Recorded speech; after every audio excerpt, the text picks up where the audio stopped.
Happy অর্থ খুশি। Sad sad অর্থ দুঃখজনক।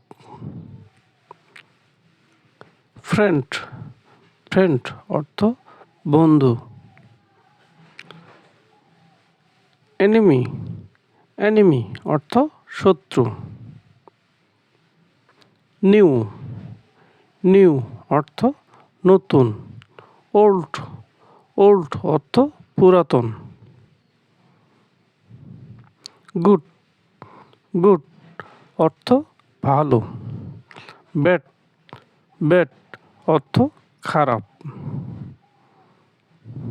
ফুল ফুল অর্থ ভরা। এমটি এমটি অর্থ খালি। প্রেজেন্স প্রেজেন্স অর্থ উপস্থিত। অ্যাবসেন্স অর্থ অনুপস্থিত।